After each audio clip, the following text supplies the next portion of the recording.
Okay, thank you all very much for joining us tonight. This is your time to shine. This will be group presentations. Um, and so we're going to go ahead and get started. I've enabled it to share for people to share what they have on PowerPoint. So we'll start off with Catherine, Ian, and Curtis. So you guys are up first, so take it away. Remember, you have a 10-minute time limit. Okay.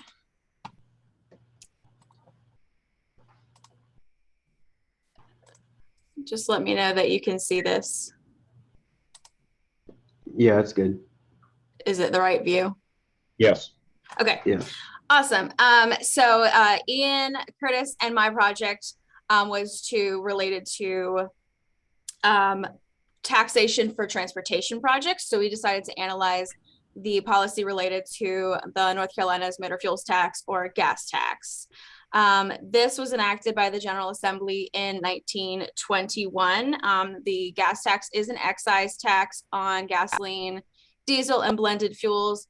What this basically means that it's a tax placed on wholesalers and then gets passed on to the consumer at the pump. It's DOT's largest form of transportation funding, brings about 52% of states' transportation funding. In 2020, this equated to a little under $2 billion. Those proceeds are deposited into the state's highway fund and highway trust fund. And it's and that's only supposed to be used for transportation projects. About 2/3 of that go toward maintenance and operations, and the other third go toward capital projects. So since the gas tax was enacted in 1921, the rate has been changed 62 times. In the beginning, the General Assembly had to approve every change. And then starting in 1986, they created a formula that would automatically change the rate twice a year. And then that formula changed a few more times and until we got the formula we're using today as of 2017. And that formula changes the gas tax rate once a year, but it takes into account changes in population and inflation now. And so this year, the gas tax rate in North Carolina is 38.5 cents per gallon. So some of the three main goals of any gas tax are to generate revenue through a user pay system model. Basically, that's exactly what it sounds like. The people who use the system the most are the ones that pay for it. Other goals are to control for externalities and to reduce dependency on oil exports. So as I already mentioned, the state levies the tax to collect about $2 billion per year to put toward maintaining the state's infrastructure. That goal has been successfully achieved in the past, but you're going to hear a little bit more about this later. There are trends that are shifting that are resulting in the gas tax being a decreasingly reliable revenue source. So besides generating revenue, the other two goals are to control externalities, and Ian will also touch more on those later, but a major externality is wear and tear on roads. So obviously, as people are on the roads more, it'll start to negatively impact the wear and tear placed on the roads will start to negatively impact others that maybe don't drive as much. So having this tax basically charges people more the more they drive, and they'll pay more into the system to help compensate for that wear and tear put on the roads. And so a final goal of the motor fuels tax is to encourage reduced dependency on oil imports. It just basically makes people start to think, what is the price of gas worth to me? What is gas worth to me? So when facing higher fuel rates, people might consider carpooling more, using more public transportation, maybe getting a smaller vehicle or more fuel efficient vehicle. But while that's a goal, fluctuations in the gas tax rate haven't really seen to make much of a difference on consumer use, because what really matters to people at the pump are that the price of the gas as a whole, and not so much the tax itself. So I will now pass on to Ian. Yeah, so I will briefly be discussing externalities associated with motor fuels consumption and motor fuel taxes in general.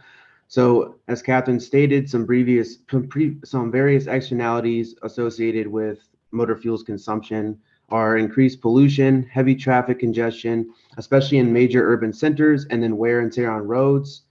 Concerns about climate change, pollution, budget issues at the federal, state, and local level, as well as the deterioration of the Highway Trust Fund have all been incentives to increase the gas taxes. And according to Mueliger, Lee, and Len of the Harvard Kennedy School of Science and International Affairs, who did an economic study, have shown that consumers do not react much to rising costs of gas, and in the short term, consumers respond very little to these cost increase. Mueliger, Lee, and Len explained that gas taxes by themselves do not solve all listed externalities. The gas tax, but they do discuss that the gas tax can not only reduce the consumption of gas, but it may also help with issues within the United States and with many of the current issues globally we are seeing with price fluctuations and supply chain issues. And at the state level, as previously mentioned, the gas tax is a major source of funds for transportation infrastructure and externalities associated with motor fuels taxes. One of the major positive externalities that we highlighted, it was the user pay model, where major consumers pay more. And however, any transportation users can benefit from these projects funded by those revenues. For example, motor fuel tax revenues can help pay for transportation projects all over the state based on need and not just where they were purchased. And however, a negative externality of the gas tax, particularly higher gas tax, is that it can burden lower income people and families, particularly people in rural areas who have fewer transportation alternatives. And according to Bieber 2021, the average American spends about 16% of their income on transportation, which comes out to about $813 on average per month for a family. And a couple other negative externalities that we highlighted were that the higher gas tax can result in more financial strain on families and lower income individuals who oftentimes do not have access to other forms of transportation besides cars. And they may also not have the luxury of selecting a newer and therefore more fuel efficient vehicle. Next slide, please.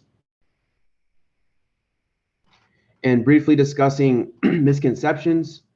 One of the biggest misconceptions of transportation is that the federal government pays, when in reality, transportation infrastructure is built, operated, and maintained through state level funding with federal assistance.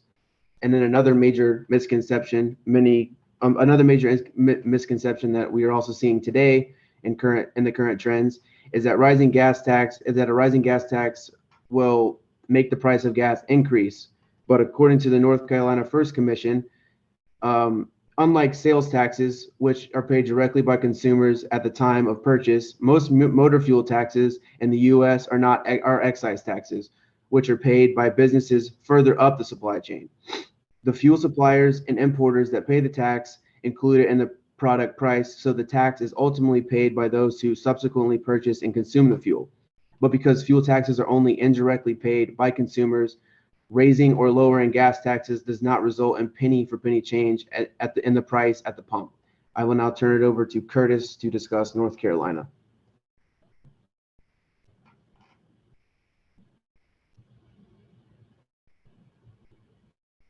Curtis, I think you're on mute. Can you guys hear me? I apologize for that. Ms. Pat and Ian had said the federal and state governments tend to pay for transportation-related projects through pay systems, with many states relying heavily on those fuel taxes. State-generated transportation funds make up about half of what used for funding for highways and gas taxes, and in particular, the main source of the state-level funding. Fuel tax rates vary, of course, from state to state, with California being at the highest and Alaska being at the lowest, and North Carolina being above average at about 54.75 cents per gallon of combined federal, state, and local gas taxes. Gas taxes, as everybody knows, are facing a serious limitation as the world shifts to more fuel-efficient vehicles and people adjust their travel behavior due to cost. This has led some states to raise their gas taxes, and other states, like North Carolina, to switch to a variable rate that Kat has spoke of earlier. The federal gas tax has remained at a fixed rate and unchanged since 1990, which, as you guys can see, will most definitely cause problems, leading the federal government's gas tax to lose more than 40% of its value during that time. At the same time, many states continue to rely heavily on that funding generated by federal gas tax, despite that shrinking pot to pull from. And in 2020, the North Carolina First Commission reviewed how the United States stands in relation to other countries and found out that the funding transportation projects were different, had two main differences, two main discoveries. The first one being that the United States has already implemented in some form every dedicated user pay revenue source that is known to be in use in other countries. But the one main difference is that most of those other countries use a general government budget as opposed to us using the dedicated system. Pat, if you'll change to that next slide for me. It also shows that revenues from that gas tax are becoming less reliable due to increase in fuel efficiency vehicles, increase in electric and hybrid vehicles, and also, as we've seen during COVID, an increase in telecommuting. And those fuel consumption is declining as people continue to switch to alternative transportation arrangements. Electric vehicle sales are expected to surpass 18.7 million by the year 2030, further reducing that fuel shortage, that fuel tax shortage. North Carolina, like many other states, doesn't have a major alternative to the fuel tax.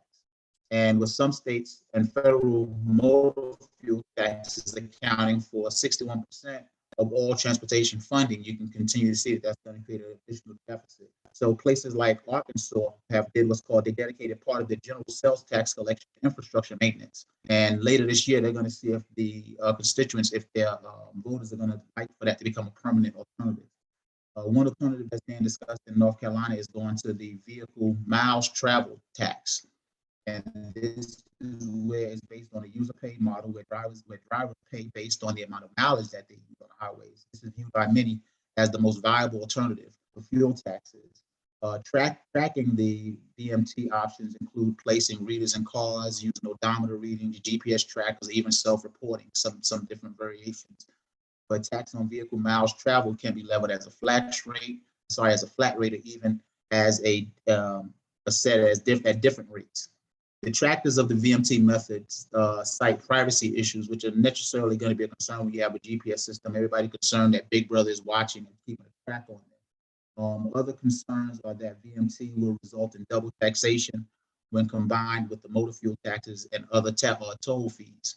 North Carolinians in particular are concerned as concerns revolve around the rural versus the urban driver equity issue and ensuring that out-of-state travel is not charged twice. The North Carolina First Commission has stated that the way that we're going to combat this is through educating the public about the need to replace the gas tax and dispelling myths about the mileage-based user fees. And those are that's among the greatest challenges to be implemented. So right there, we're going to turn it back over to Kat. So the biggest coordination and commitment problems we're seeing are between the state and federal governments. What's basically happening is the federal government are making decisions like supporting increased fuel efficiency standards and paying for more vehicle charging stations. They're making decisions that will ultimately result in the loss of gas tax revenues, not just for the federal government, for the state. So like, for example, if you're making cars more fuel efficient, they're still going to be driving the same amount. There's still going to be the same wear and tear on the roads, except now what you're getting is fewer revenue tax collections. So that's creating a coordination problem between federal and state, and also between the federal transportation fund and the federal general fund. At the same time, in terms of commitment problems, the states have historically been reliant on the federal gas tax revenues for assistance in funding projects. So for that reason, they've been very reluctant. States, North Carolina included, have been very reluctant to change their own models for as long as the federal government isn't changing its gas tax model. The gas tax rate is for the federal government has been the same since 1993. Because of that, and at the same time, at the state and federal level, neither has come to an agreement on an alternative revenue source, and neither one, federal, state, want to be the bad guy, want to come up with an undesirable, want to be the only one to suggest an undesirable new basically a basic new tax without the other party committing. And because neither of that's happening, essentially in the last, essentially nothing's been happening. And this has been something they've been discussing for over a decade, if not longer. So tying all of that together, that was a lot of information, but for many years, North Carolina's motor fuels tax has achieved its goals, especially when it came to collecting revenues for transportation related projects. However, with the shifts in terms of increased fuel efficiency standards, more popularity for electric vehicles, shifts in driving patterns, what that's happening is that the gas tax is no longer a sustainable form of transportation revenue. So over the next little bit, the North Carolina is going to have to eventually find an alternative source of revenue, ideally something that follows that user pay model in order for it to be as politically palatable as possible. This is particularly important because of those coordination and commitment issues with the federal government. At this point, North Carolina and other states are pretty much coming to the conclusion that they're on their own and the federal gas tax rate is not going to change. So thank you guys so much. Thank you all very much. Are there any questions from the other fellow students? Yes, Morgan. Just clapping. Okay. Sorry. Okay. Thanks, Sorry, guys. I thought there was a hands up. I guess Julia's doing the same thing. Okay. Any questions from students? Yeah. Are there any proposals for taxing electric vehicles like higher or like starting to charge taxes at like electric charging stations? Not that I've seen, not that's been suggested so far. In the North Carolina did complete a study recently, and then you can find it online. It's North Carolina First Commission, and they did a full study of the alternatives. And so I don't have them all memorized, but for sure, the only one that kind of comes up as okay for people is that vehicle miles traveled, because it does charge you based on the amount you drive. Okay, thank you all very much. So next group up is Alex, Jack, and Julia. All right, give me 1 second. All right, can we see it? Is everything good? Yep. All right, good deal. So good evening, everyone. Our group consisting of myself, Jack, and Julia focused on student subsidies for higher education, and most specifically, the recent policy that just came out from the Biden-Harris administration for the federal student loan pause being extended until August 31st. So a bit of background. Currently, the U.S. has 43.4 million Americans with a grand total of $1.61 trillion in student loan debts. The average American household with student loan debt owes about $57,520, coming out to about a monthly payment of $393 a month.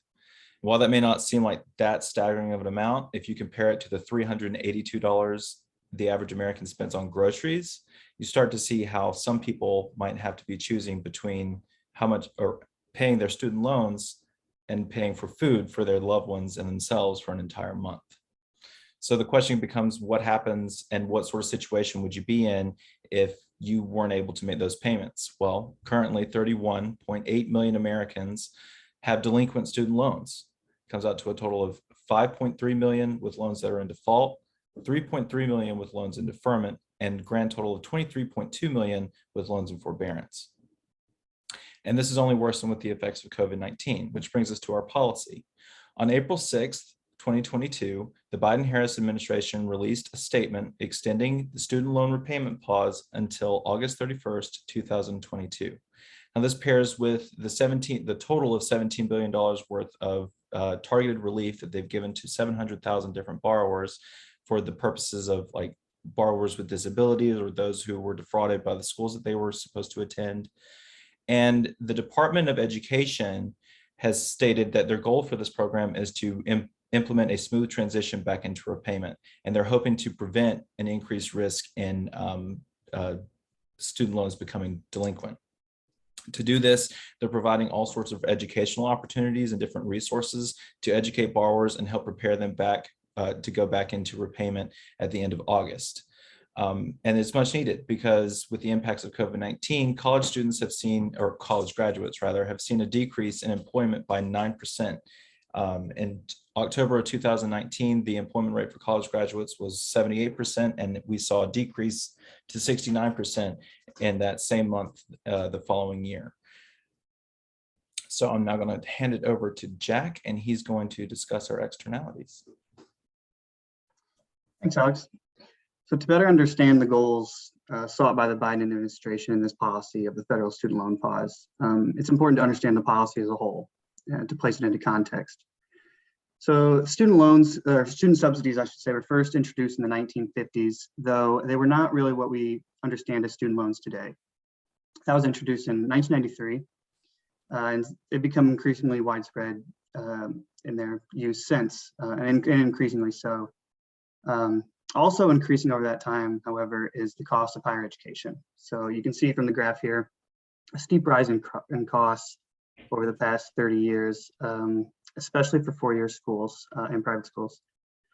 To add more context to that, these costs on average here have outpaced inflation with about 5 times the speed. So it's not just a higher dollar figure, it's more spending power required too.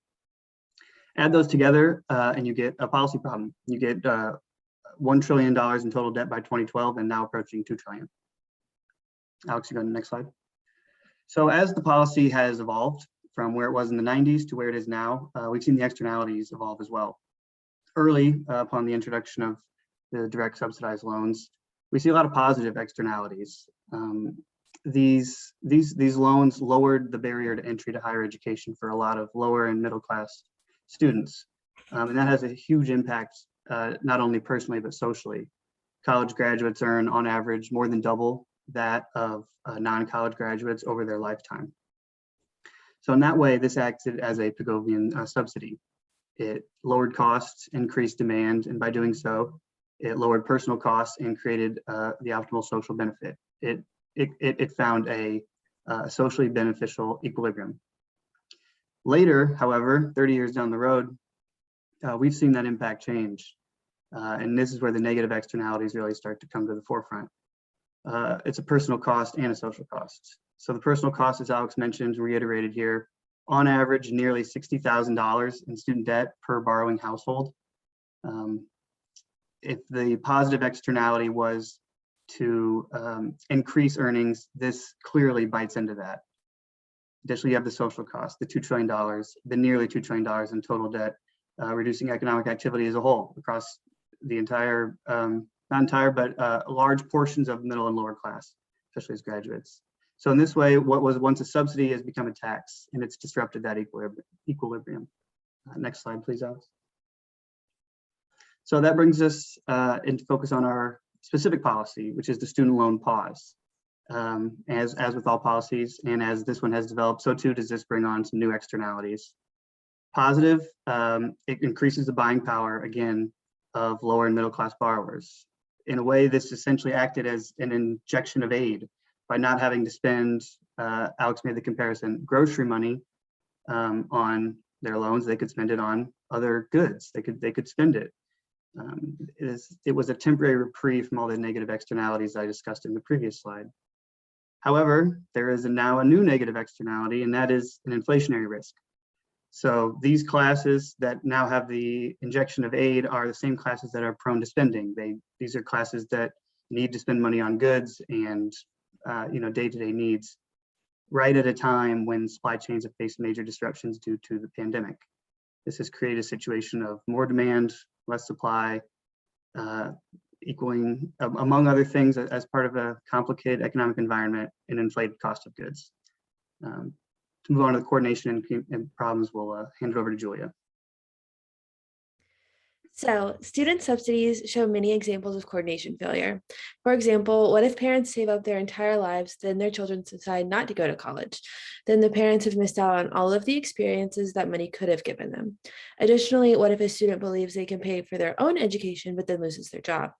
This is a coordination failure because what seems like a rational idea can end up not working if part of the idea does not go as planned.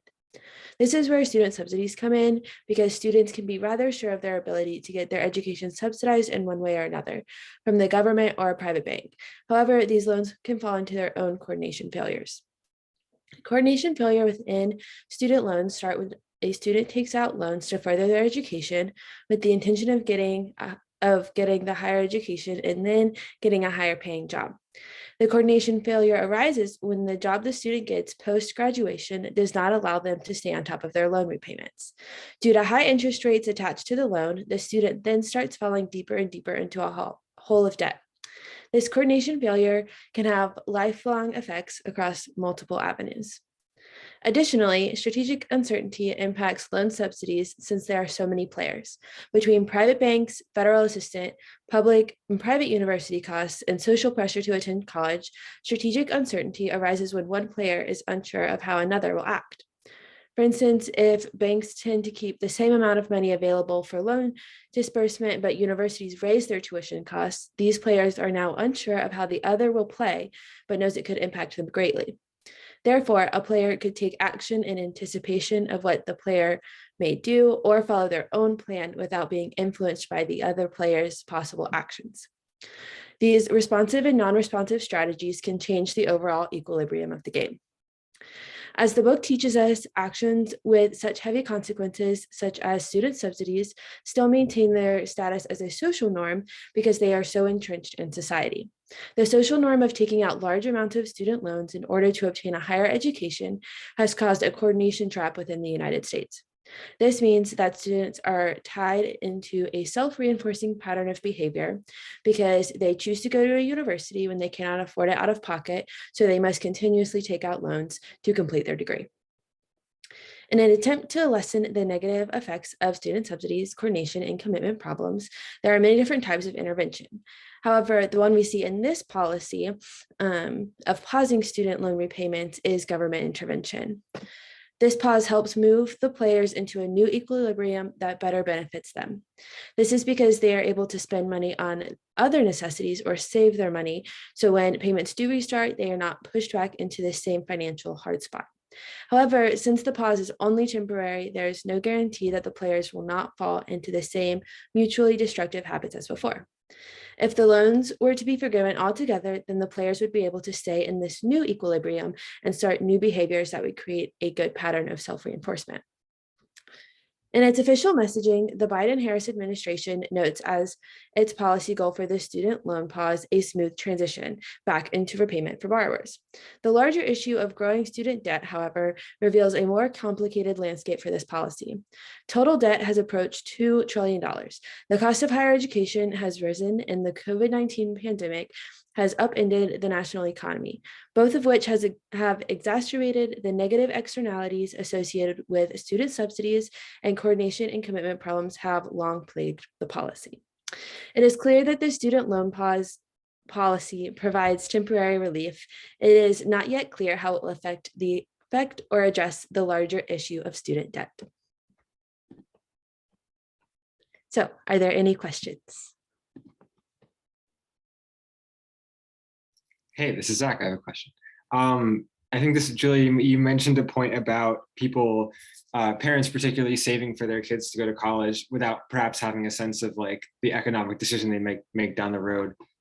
Did you have any other sort of thoughts on how that might be mitigated, perhaps with something to do with like college savings accounts and how that works? I know because like for my 529 said, okay, you can't really spend that on anything else. So.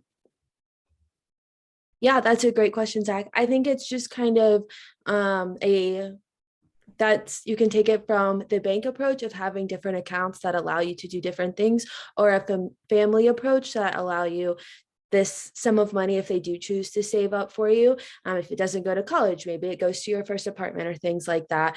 But then it kind of comes into the issues of how would it be taxed, what would the interest rates be, and things like that. And so that kind of plays into a larger issue in the banks. Are there any other questions?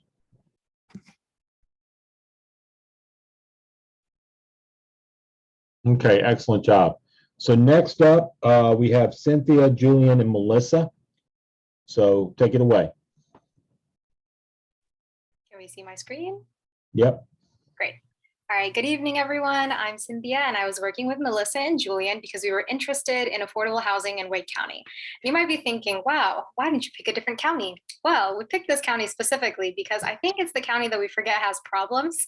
So I thought it would be really beneficial for us to kind of look from a bird's eye view right here at home, if you will, and see how affordable housing has become an issue, particularly after COVID-19. And the specific policy we'll be looking at is Wake County's action plan and what they're doing well and what they're not doing well. It could be doing better in the future.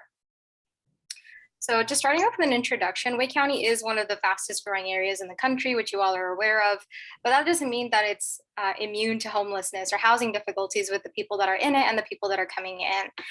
We have a rapidly increasing number of people coming in, and currently there's about a population of 1.1 million people, and RTP really attracts a growing population and industries. So really setting that background, both with like the educational situation here, as well as individuals seeking homes here and trying to settle in this area, has made it a lot more attractive of a place, but that doesn't mean it doesn't come without a cost. So the COVID-19 pandemic, of course, increased housing instability and an affordability crisis, as well as a lot of financial hardship, even amongst those who perhaps are wealthier, and remote work really opened the door for financially stable individuals to actually move here. So you may have heard of folks like moving all the way from California, but working in North Carolina, but they have California incomes, and they have the ability to kind of push people out unintentionally by purchasing homes, but also like not actually working in North Carolina virtually. So Wake County has this estimated shortage of about 56,195 units of affordable to low income families. And since 2019, Wake County has preserved or created more than 2,500 units of affordable housing.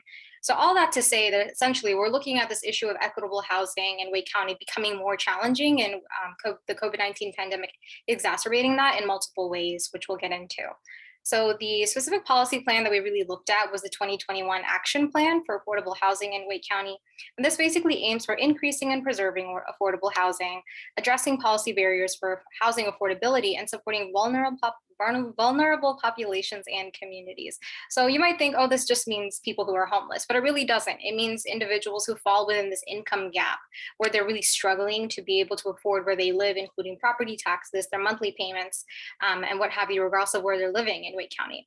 So this policy had like three major priorities of kind of figuring out a standard and setting the standard for what it means for you to be in need. And the standard is that households making 50% or less of the area median income and those who are homeless or at risk of homelessness could get support.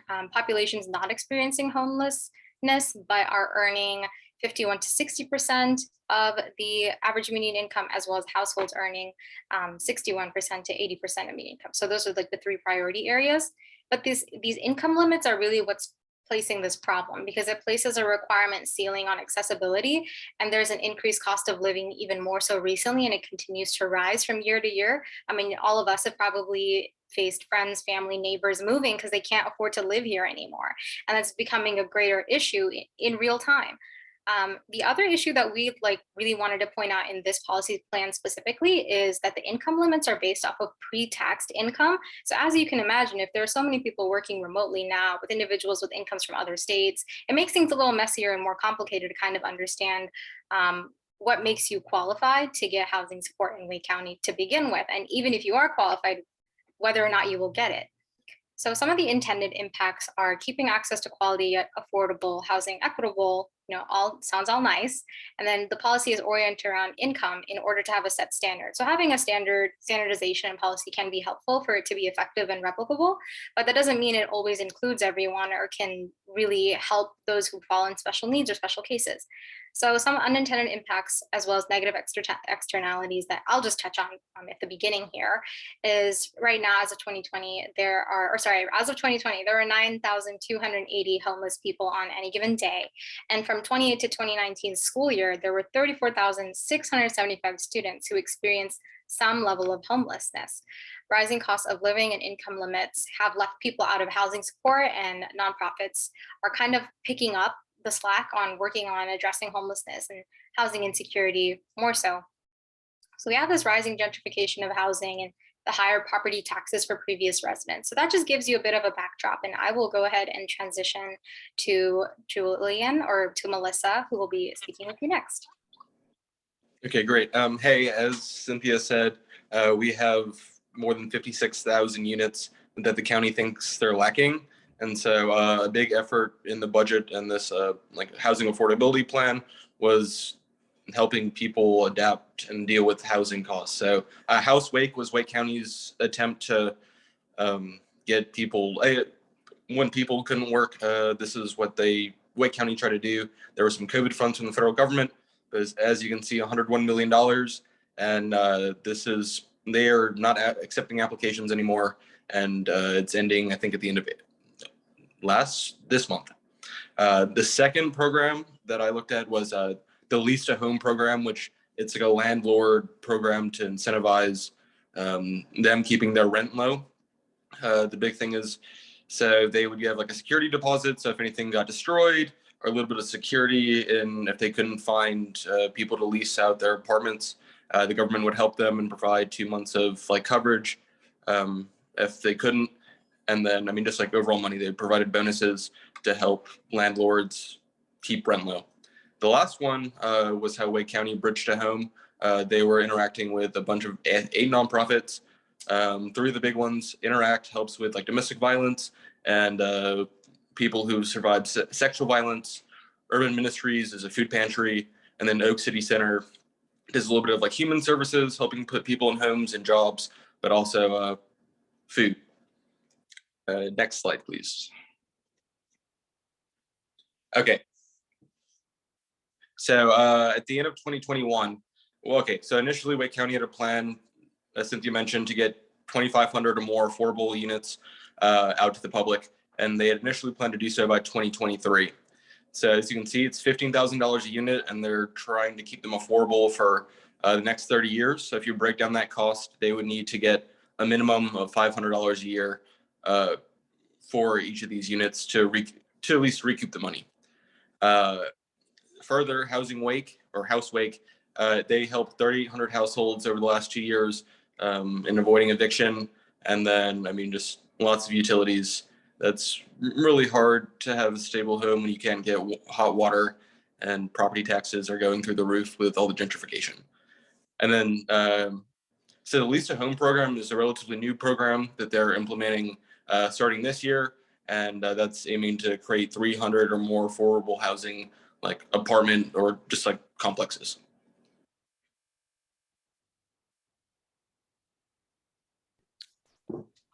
Thanks, Julian. Given the drastic changes resulting from the COVID-19 pandemic, it is clear that the political process has an influence on workforce affordable housing. Specifically, inflation and other economic shifts that we've seen as a result of the pandemic have led to increased financial burdens on families in Wake County. One can assume that this would mean that more families will be seeking affordable housing solutions. It's the same train of thought that has led to increased funding being available for affordable housing programs during and as a result of the pandemic. When addressing affordable housing concerns, local and state governments want to ensure that only those with the greatest need have access to the limited resources available through affordable housing programs. Wake County's income limit policy has a goal of making affordable housing available only to those with the greatest need, specifically those households at the highest risk of losing housing based on the limits stipulated in the policy. There are both positive and negative externalities that are seen as a result of this income limit policy. One positive consequence that's very obvious from the income limit program is that it helps local and state governments avoid some shortages in affordable housing opportunities being available, as would definitely be the case if everyone was able to apply regardless of their income. Thus, this allows for those with the greatest need to have access to the program. Unfortunately, given the economic impacts of the pandemic and the rising cost of living in Wake County, this income limit policy has created some negative consequences. The policy does not address inflation, increased home values, and rising cost of living expenses in Wake County, or exceptions based on a crisis like a pandemic. There are many nonprofits within Wake County and throughout the state that try to address affordable housing needs where the government can't meet them. And while the state government allocates resources to such programs, it fails to give specific guidance to address things like poverty traps or the economic impacts we've already discussed. Next slide, please. In summary, Wake County's Housing Action Plan aims to address issues affecting access to affordable housing. The income limit policy for affordable housing has a goal of making the application process more equitable by limiting access to those with greatest need. But the policy unfortunately fails to address economic crises, inflation, and steadily rising costs of living in Wake County. This will likely create poverty traps for a large group of residents in Wake County, and if left unchecked, may lead to an increase in homelessness and additional constraints on other social welfare programs. Any questions?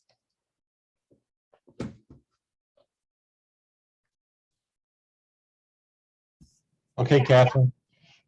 Yeah, how does this plan complement other area plans, like for the Wake County municipalities?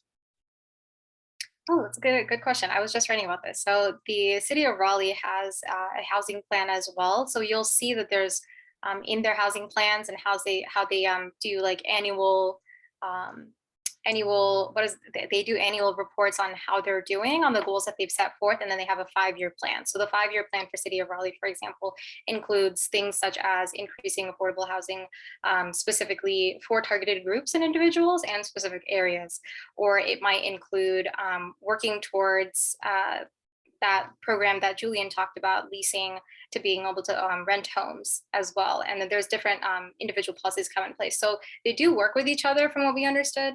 I don't know if Melissa or Julian wants to add on to that.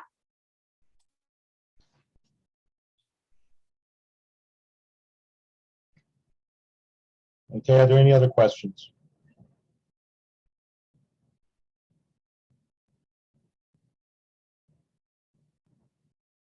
Okay, good work, everybody. So next up, if y'all are ready, Ellie, Leo, and Morgan.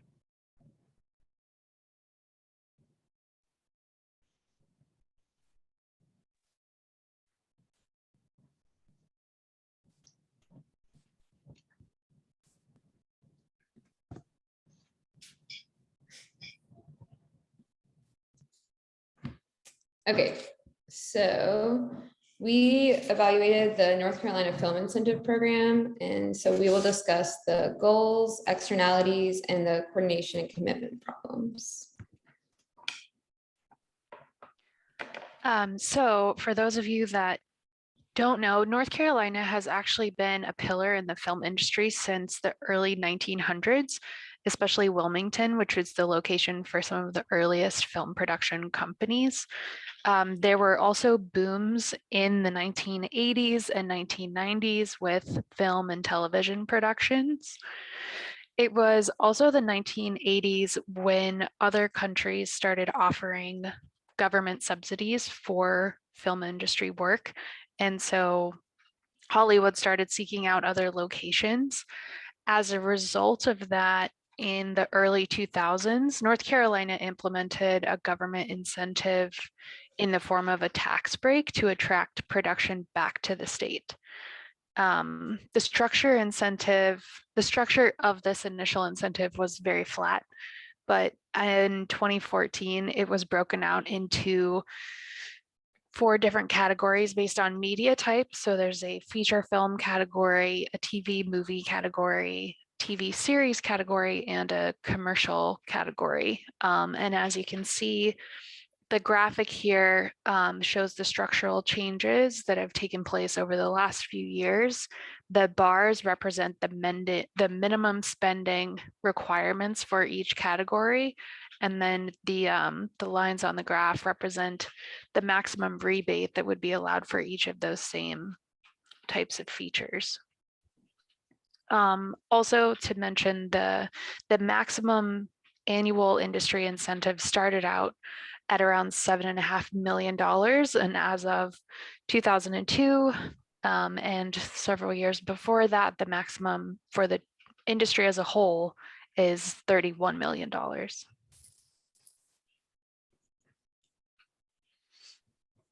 Okay, so for the goals of the program, when it was first started in 2000, the goals were to bring additional spending and jobs to the state and then stimulate the economy in complementary industries like construction, transportation, hospitality, and tourism.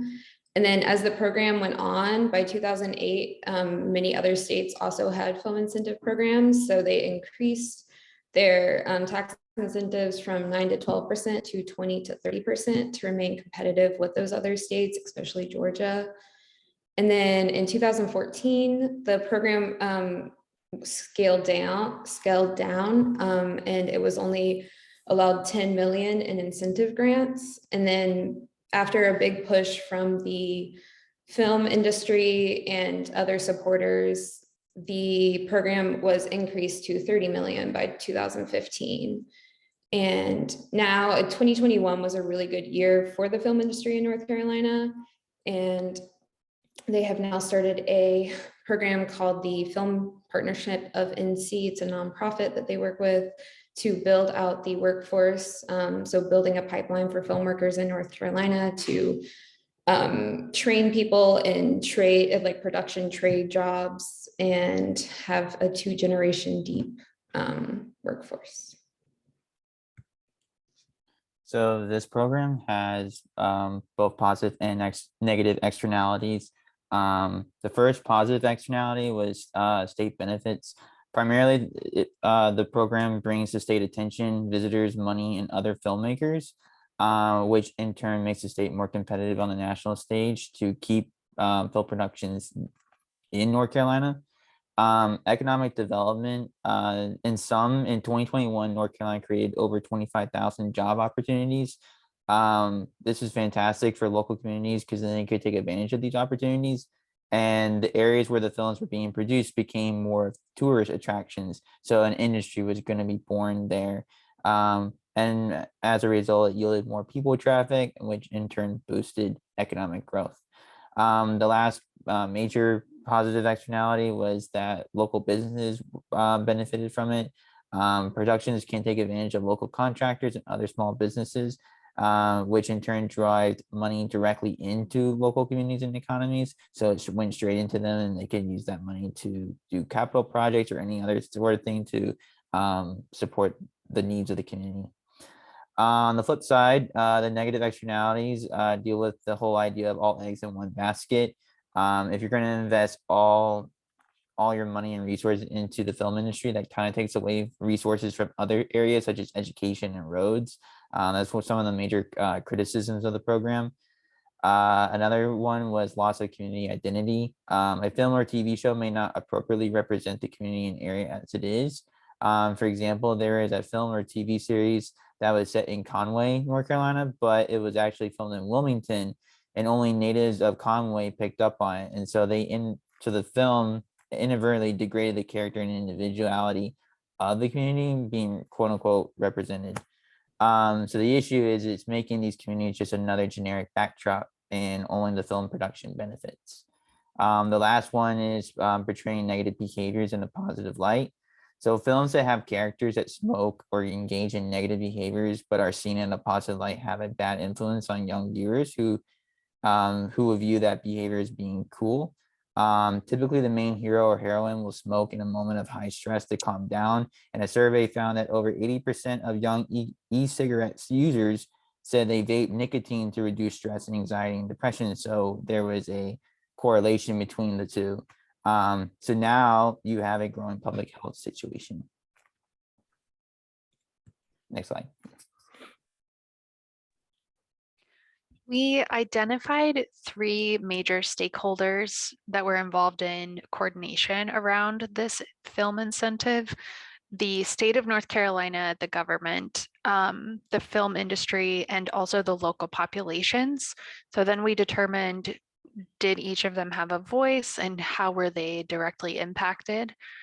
You can see the local population we determined does not really have a voice. Their voice is to local representatives or through local representatives, but we still consider them to be a major stakeholder because they are the initiators of the economic agglomeration that occurs in the state. So as Ellie previously mentioned, there are a lot of very highly trained professionals who have been working in the film industry in North Carolina. So having that base of employees in the field means that when industry comes in, there's already a workforce available to them. So it makes it even easier for them to then continue producing in North Carolina. The state of North Carolina and the film industry are the big coordinators in this case.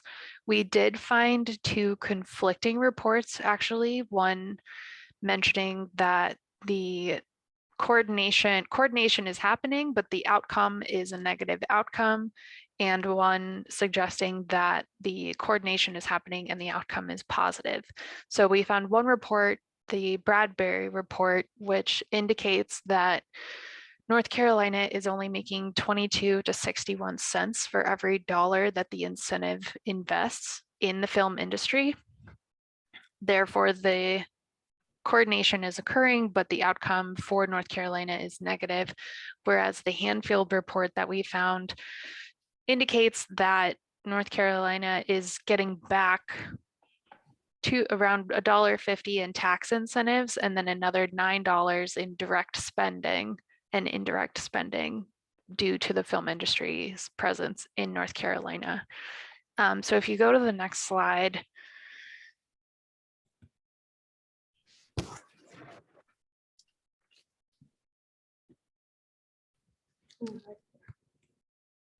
Is it this one? that one, yes. So here we've put together a graph showing the last few years of revenue information from the North Carolina Department of Revenue. The red bars show the amount that North Carolina has actually paid out from this incentive. And the blue bars show the amount of direct spending related to the qualified projects. I'm gonna leave it up to the class to decide how they think this incentive has financially affected the state. The Bradbury report mentioned that you shouldn't just look at the reports from the Department of Revenue and extrapolate directly from that because it gets more complicated. But this is the information that is available publicly about the financial impacts. So we can keep going. In terms of commitment problems, we found that the film industry can be sure of their commitment because of the commitment of North Carolina because of the contractual nature of the film incentive. However, we found that North Carolina cannot be 100% sure of the commitment of the film industry. And this is because the film industry is handed the incentive structure and they get to decide whether or not to bring their business to the state. It's not a true negotiation because the film industry in the state of North Carolina are not in conversation about the process of the incentive or the structure of the incentive. But based on historical data, the state of North Carolina does have some level of certainty that they will get a commitment out of the film industry because these incentives have been in place for over 15 years, and that lends some degree of confidence.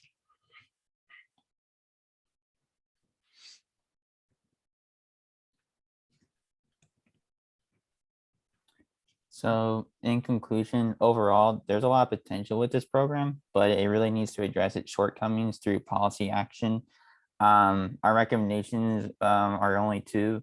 One being increased transparency, and that can be done through public reports from the NC Film Office being readily available and accessible.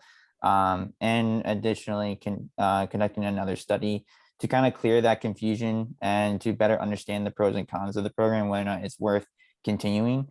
Above all, transparency, accountability, and openness to new ideas are necessary for yielding positive outcomes for everyone. Thank you.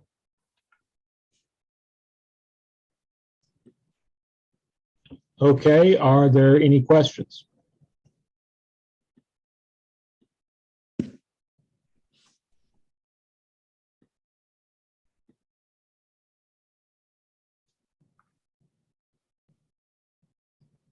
So I guess I'll ask with this, did y'all do any comparative analysis to see how North Carolina's tax incentive program compares to other states? I can take this one. So we didn't do any research into other states, but in our research into North Carolina, it was mentioned that North Carolina is in the top, I think, 5 states in terms of their incentives, and that also includes not California, New York, Georgia is also one of the high competitors. So we didn't look at a direct comparison, but North Carolina offers a lot of incentive compared to many other states. And there was also there was a brief period of time during this where North Carolina dramatically scaled back its incentives. Did you all have a chance to see about how that affected performance? I could touch on that. In 2014, they scaled back, but then by 2015, the push from the film industry and a lot of Republicans wanted it back. So they pretty much went back to the initial program. Actually, the HB2, the anti-LGBTQ bill, was like a big hit to the industry, but that time period didn't seem to affect too much because they were pushing for it. So by the next year, it's back. All right, excellent. Thank you all very much. Okay, next up is Shannon, Jessica, and Tyra. Tyra, sorry.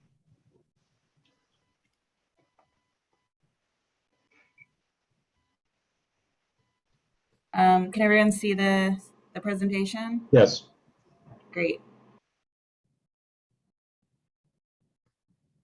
All right. So to start us off, I'm going to talk a little bit about the components of the child tax credit and its history. So the child tax credit was enacted as part of the Taxpayer Relief Act in 1997. It was a method that legislators saw as the best anti-poverty, best family resource available, like something that they created. And at that time, it provided $400 per child credit. And over the years, it has increased. One of the biggest reasons for it to increase was to mitigate some of the impacts of economic crisis.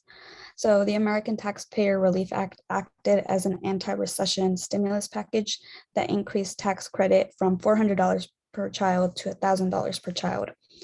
And the child tax credit has increased to coordinate with earned income tax. For example, once earnings were reached for about $10,000 per family with 2 children, there was no further increase. So that was like the cap. And it has been adjusted due to inflation. It was reduced first in 2008 from $10,000 to $8,500, and then in 2009 to $3,000. The American Tax Relief Act also increased back up in 2012. It was to extend the provisions of the American Recovery and Reinvestment Act. And this was yet again another like anti-recession stimulus package. In 2015, the earnings of the threshold went from $10,000 to $3,000, is also known as the Bipartisan Budget Act. And this is where that $3,000 refundability was permanent. So that was the total that you could receive. To talk about the Tax Cuts and Jobs Act, this was in 2017. This doubled the child tax credit for children under 17, making it from $1,000 per child to $2,000 per child. And so just to, I know it's a lot of numbers, but just to talk a little bit of what it looks like right now. So the most recent numbers that I've seen for 2021, it went up and it provides a credit of up to $3,600 per child under the age of 6 and $3,000 per child between the ages 6 to 17. And if the credit exceeds the taxes owed, this is money that families can receive as a refund. And under the American Rescue Plan, the IRS dispersed, and some of you who have children may have received money from July to December, where these were like early payments of what the child tax credit was estimated for you to receive for your 2021 tax return. Next slide, please.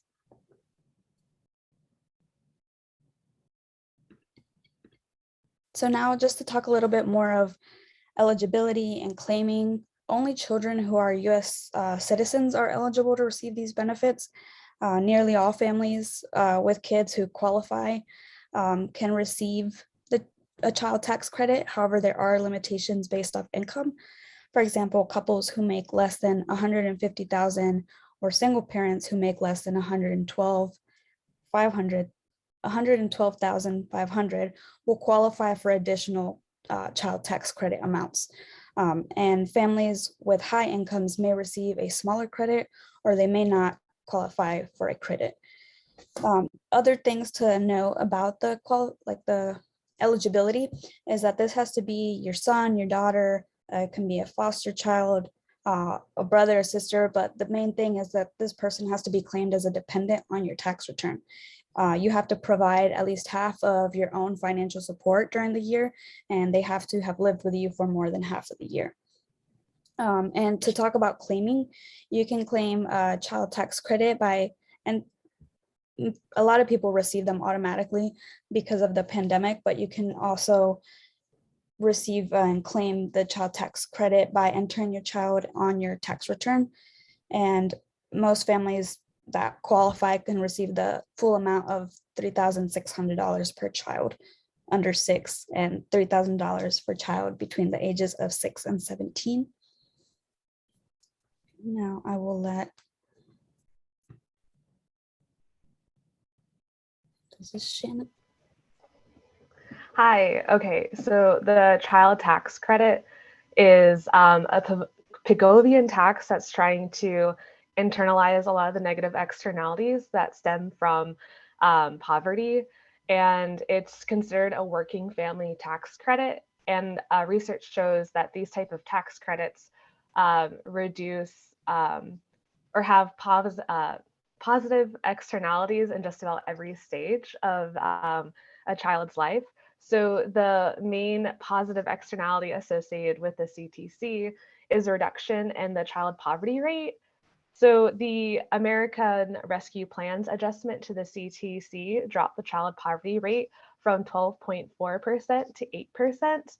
And a large part of that is because it suddenly made 23 million households eligible, where previously they weren't, because their income didn't meet the required threshold, or they made more than the required threshold. And that helped reduce the child poverty rate by providing families with the financial means to give services that correlate to the reduction in child poverty, which is like food security, clothing security, rent security, and it also helped parents be able to afford education, like tutoring, extra books, extracurriculums, stuff like that. And the other externality, positive externality associated with this is the increase in employment among female-headed households, because single women suddenly had extra money to be able to put their children into childcare, and so they could afford to work, so which increased employment numbers, especially among women. And then for the negative externalities, so the previous CTC increased in value as income increased. That disappeared with the American Rescue Plan. So a lot of the criticism surrounding the newest addition to the CTC was that the work incentive was gone. And I read quite a few studies talking about the possibility of employment numbers going down, but recently the Brookings Institute and a couple of other think tanks released surveys that they conducted, and it showed that only about 20% of respondents said that they used the tax credit towards spending more time with their children. And they conceptualize spending more time with their children as a reduction in work hours, not necessarily a reduction or like quitting their job. And the main reason was an extra $200 to $300 a month isn't worth quitting a job over. And the other negative externality associated with this is the effect of undoing the changes made during 2021. So as of February 2022, 23 million people who were eligible are no longer eligible. And so, of course, the previous reduction in child poverty has reversed, and they've seen a steep incline in the number of child poverty indicators. And the other main negative externality is the cost to taxpayers. So the pre-COVID CTC cost taxpayers an average of $125.5 billion. And whether or not like you think it's worth it isn't what we're really talking about, but it is a cost for those who might not be eligible will have to pay for it, even if they do need it more than other families, but they don't qualify. So that is the end of my slide. Okay, so coordination is required in order to ensure equity and access to the child tax credit benefits in order for it to serve the people who it was meant to serve. Families below the federal filing minimum of $12,550 are not automatically receiving their benefits because they do not have to file their annual tax returns.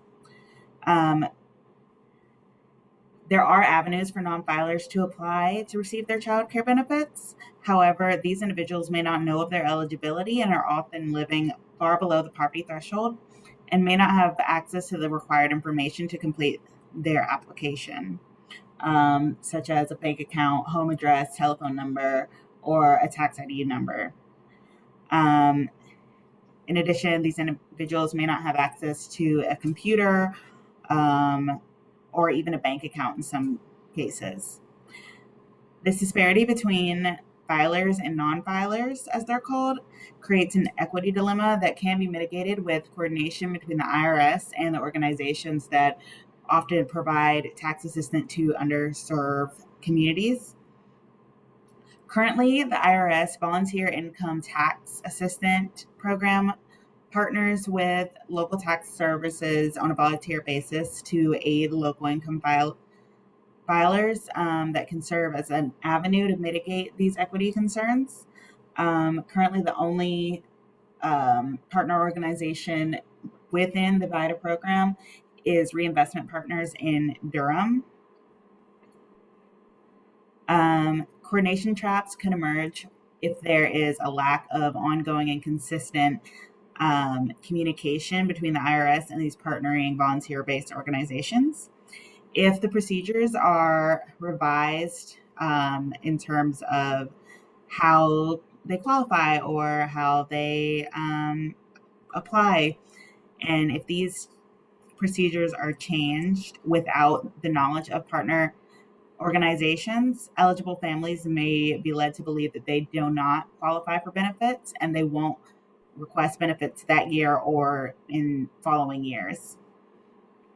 The most glaring barrier to the long-term success of the child tax credit coordination would be unknown alterations to the distribution protocols, and especially since this is the second iteration of the most recent version of this tax credit. And once this iteration is finished in the year 2025, there could be another version which changes the provision and eligibility requirements. In order to ensure all qualified families have access to the benefits, the cycle of communication has to be self-enforcing and ongoing. And the IRS has to provide fast, accurate, and reliable information to their partner organizations in order to create a self-reinforcing cycle of desired outcomes. So the IRS needs to collaborate with both the Biden administration and their partnering organizations in order to create a sustainable tax plan that is data-driven, easily accessible, and comprehensible with consistent benefits for the family who needs it most.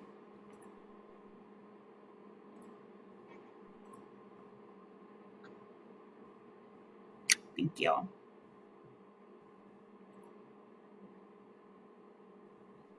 Okay, excellent work. Are there any questions? Yeah, I remember reading when I think it was with the American Rescue Plan when they switched it from the tax credit being received in your annual refund to being distributed monthly, that there was like a communication breakdown and a lot of people didn't know what was happening and were kind of upset that their refund wasn't as big. Is that right? And was there is a communication problem, part of the coordination failures? Yeah, so that would be a key aspect in the coordination failure. That would be, is the correct information and reliable information getting to the people who need it most, the people who actually could use the benefits and who are relying on those benefits for their well-being and the well-being of their families? I do not know about the American tax credit. I don't know about the people getting angry. I didn't read about that. Jessica might have more information about that particular aspect. Yeah, I was gonna say, what they're stating is that what you've received is 50% of the amount of the total amount that you're estimated to receive, and that what you can do, like say that say that you think you are owed more, that you didn't receive what you qualify for, that you can claim that on your tax return. But again, I think it'll depend like what the IRS will approve of.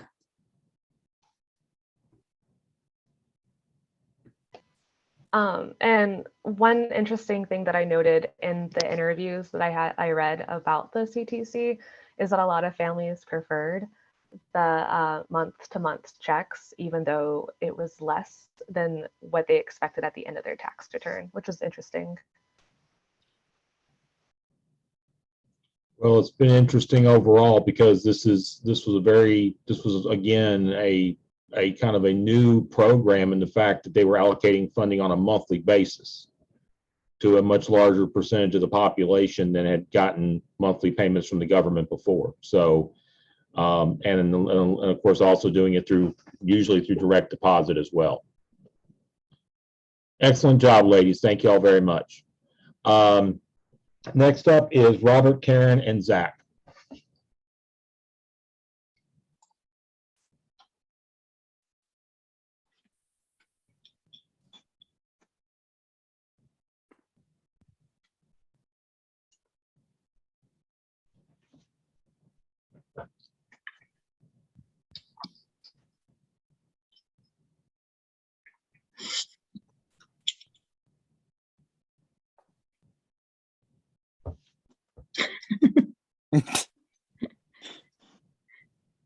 We didn't rehearse this part. No problem. There we go. So good evening, everyone. The topic that Robert, Zach, and I had is it's workforce housing, which is in the affordable housing area. We specifically chose to focus in on workforce housing provided to teachers and school personnel. Next slide. So to introduce you to this concept, especially since there was another topic that focused in on affordable housing, I'm glad that we went this route because when you're dealing with workforce housing, it's considering housing that is affordable for households that earn between 60 to 120% of the area median income. And in particular, in this situation, there's two situations that particularly stand out, and that's urban areas and rural areas. So the challenge that occurs in an urban area is that the ratio of salary to the cost of rent or purchasing is actually too great. The folks in a certain workforce cannot afford to live in the community where they work because of the salary that they make.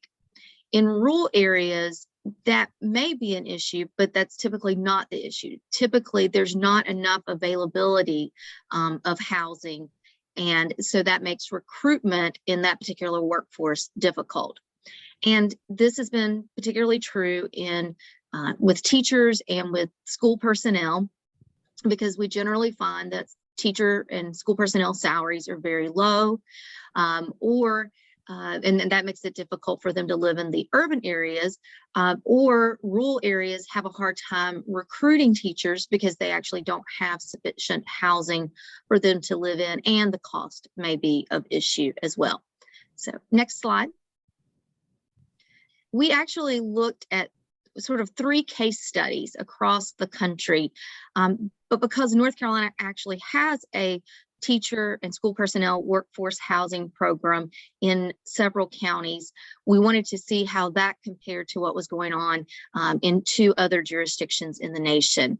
And so I particularly looked into Hertford County, North Carolina, which was the first teacher and school personnel workforce housing effort in North Carolina that was in partnership with the State Employees Credit Union Foundation. They established this partnership and moved forward with this idea in 2007 because at the time, Hertford County, which is a very rural North Carolina county up in the northeastern part of the state, it has about 500 employees in their school system. The entire county population is around 21 to 22,000 folks. So, you're only looking at about 3,000 or less, even school students. But in trying to recruit teachers to move to this rural community, they had an issue with actually having rental units.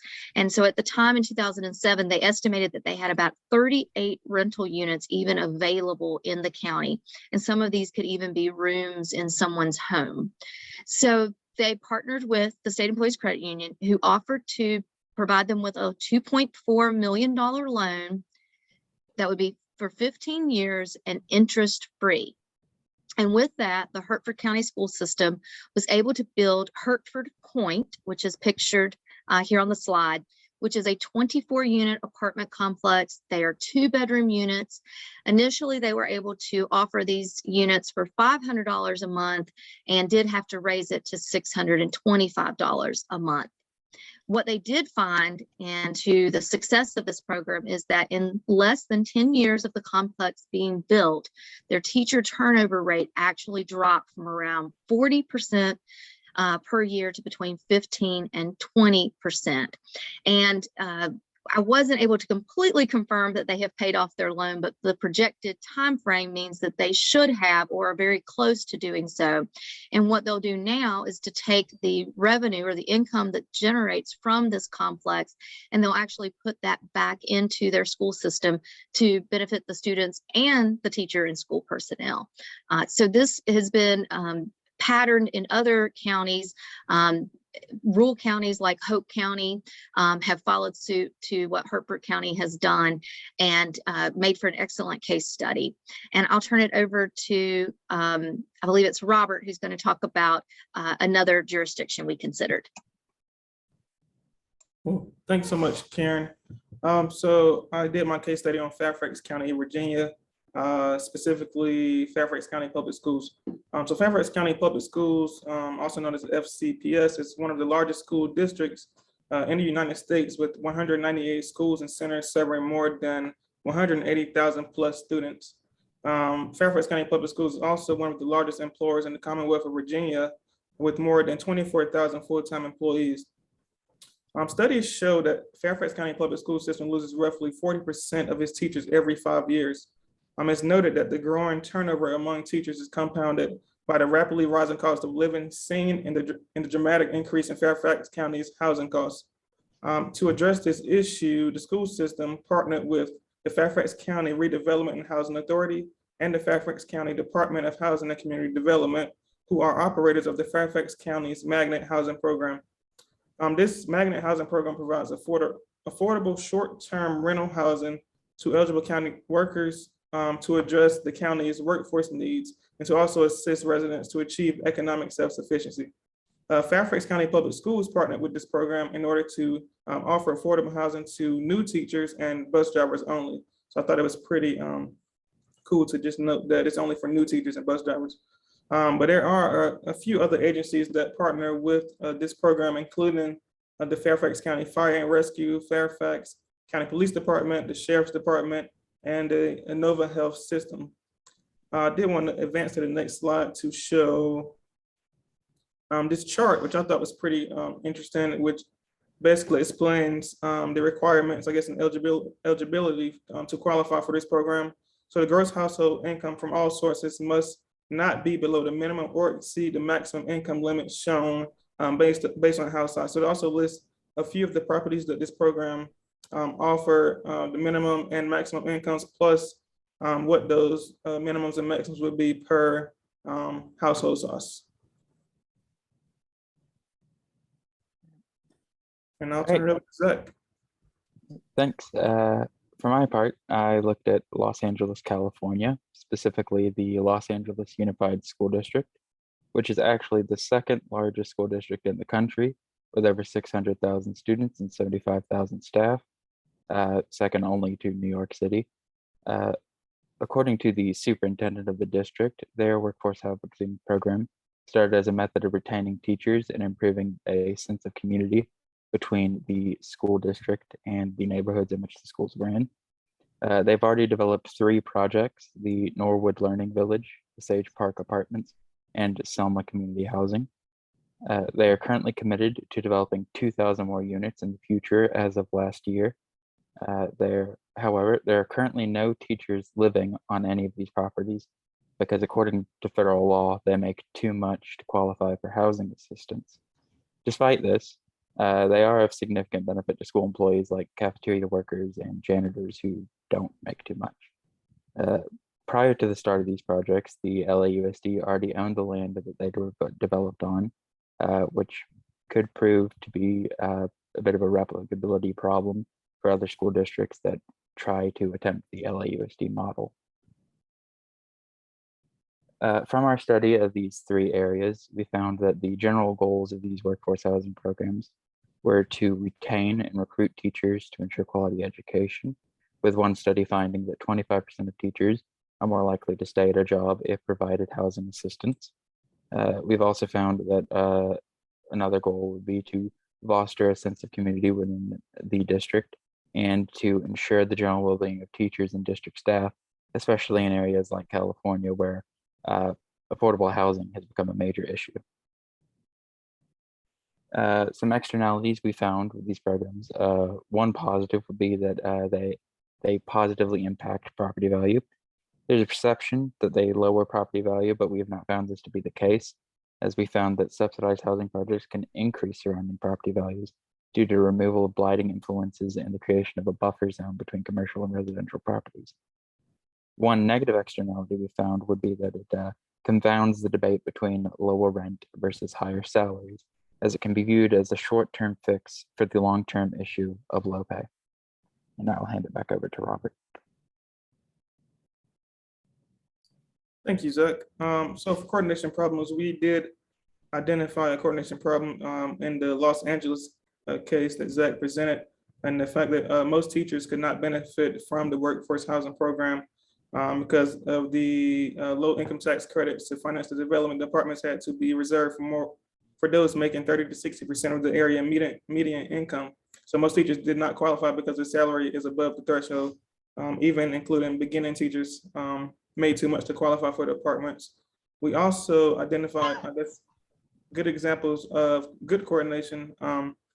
In Karen's case, the partnerships through the organizations such as the State Employees Credit Union Foundation required jurisdictions to complete analysis of the housing market to assess if workforce housing is even viable before beginning that work.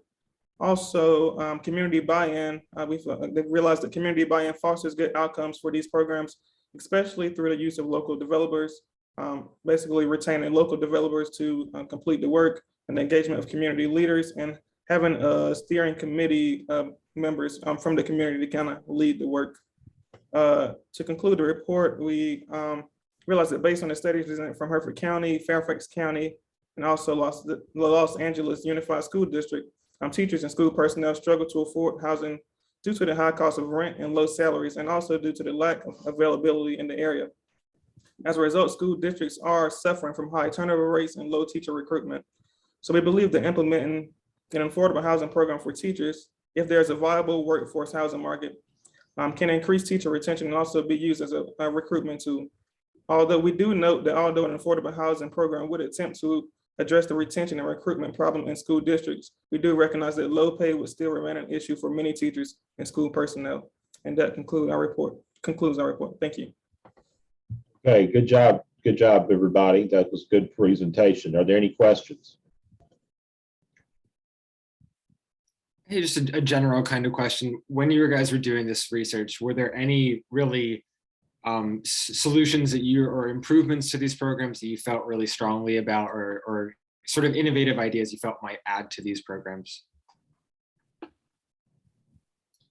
I'll speak to what seems to be, Hertford seems to be a model in North Carolina, even in Durham and Asheville that are dealing with more affordability gaps, because they want to get the teachers right there into the community. And so, but even neighboring Bertie County to Hope County is following suit with this.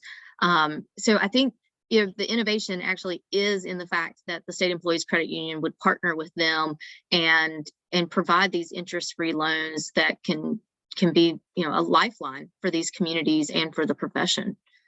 And I think even in the metropolitan areas that we studied, that just identifying these workforce groups that have no other way to live within their community is how they're really trying to tackle this. And I thought that Zach, you might want to speak to it, but the fact that Los Angeles already owns the property, if that's a challenge that they face, is how do they afford to build these properties if affordability is an issue already. So I don't know if Zach, you want to speak to that or. Yeah, no, I think that about covers it, but I found that it was definitely helpful for LA because they were also one of the largest landowners in the city of LA. So it was useful for them to be able to find the area to build the housing units.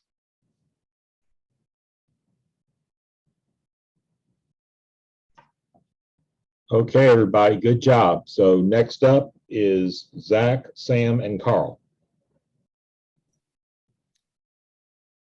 Alrighty then. Everyone can see this all right? This looks good? Yep. Okay, awesome. Well, thanks everyone for coming out. My name is Zach Perry. I'm along with Sam Darlington and Carl Westland, and we're here tonight to talk about the Eno River Association, which is an environmental nonprofit out in Durham and Orange counties to the west, which seeks to protect the Eno River and its basin. Perhaps some of you may have ventured out there sometime in the past couple years. So basic sort of history of the association. The association was founded in 1966 amid this really interesting fight between local residents along the river who were opposed to the plan to dam the river and turn it into a reservoir, which certainly would have brought several benefits to the community, but ultimately they were successful in that fight, and the Eno River is not dammed, as you might find if you visit out there sometime. And in a lot of ways, it's kind of a very run-of-the-mill environmental conservation group. It's a very fragile ecosystem. It's an important corridor for a lot of life, a lot of flora and fauna, a lot of endangered species. And so the idea of the association is basically just to do all it can to preserve this place from too much extraneous development, whether that be impervious surfaces, whether that be too much human interaction or housing developments, this sort of thing. And one of the mechanisms that they use to do this really effectively is to create a formalized park system around the park. They do not typically own or operate much of that park system. It is a public system by and large, which is owned by various municipalities and the state in some measure. So these are the general goals, and Sam can talk a little bit more about their specific activities. So over the past couple of years, the ERA has really honed down some of the activities that they do. One of the number one things that they are striving for is drinking water protection. They do that through land acquisition. They are trying to protect tributaries and the land and the river itself to protect public health.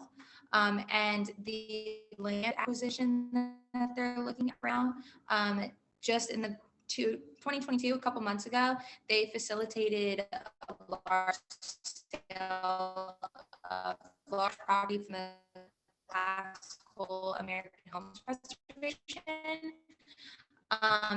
And they got 226 acre parcel that will supplement the current park system, and it will help with the health of the natural areas and of Black Meadow Ridge right now. So that is a development project. It's near, it's in Durham, and it's going to be the west point of Durham City Park. So the development would bring 379 homes to an area right near the park, and supporters of the Eno River Association think that it will harm the natural view of the park, and it will also hurt the forest because it will clear cut a lot of the land right outside of the park. and that will have significant impact on the wildlife right near the Eno River, along with the water quality for citizens in Durham. So supporters of the development say that new development is important for the economic health of the community, but the ERA is arguing that there are other ways to go about that without damaging our environment. Another activity that they're really big on is the River Festival every year. It is July 2nd and 4th this year. All the proceeds go to the ERA, and it brings people out into the environment to help with connection between people and the environment. They're hoping that the more connected the local people are to the Eno River and to the land that it surrounds, the more willing they will be to protect it. And I will go ahead and offer finances to Carl. So I'll take a look at the finances and some important takeaways we can maybe get from it and maybe apply to Parks and Recs in general. So the first thing to note is they are very reliant on wealthy donors. To put this into perspective, in 2021, they received 1.1 million in donations from 1,904 people for an average donation of $566. And it's important to note, to be part of the Wildflower Society, the ERA's elite donor club, you could call it, you have to donate $500. And in 2021, there were 199 people in this. So the average donation in 2021 was higher than the threshold to be in the elite club, despite only a small proportion donating enough to be in that club. So that shows they're relying on wealthy donors. Some reasons for this is changes to taxes have made it harder to get deductions for itemizing your donations to charity. Maybe for small donors, it's less appetizing because they don't know how to do it if they're filing on their own, keeping track of the info. And it's also a regressive burden of donations. To donate $500 is a lot more for an average park goer compared to, say, the individual. But they also get significant revenue from their programs and services. Previously mentioned Festival de Eno. It brought in $280,000 in 2019. But as you can see from this chart, the proportion of donations, grants, program service revenue, it is very variable. In 2015, grants and contributions was 60% and program service was 30%. And this more or less flipped in 2018 when it was 30% for donations and grants and 70% for program service revenue.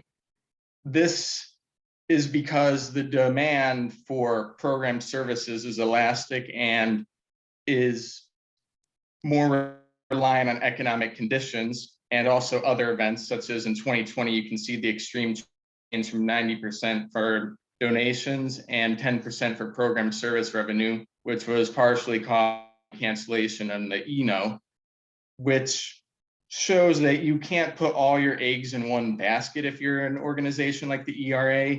Economic cycles, it can change what you can depend upon, what you can depend upon to get. So after that, I'll give it back to Sam. So again, with that funding from some of their donors, some of their goals is land protection, stewardship, education, and advocacy.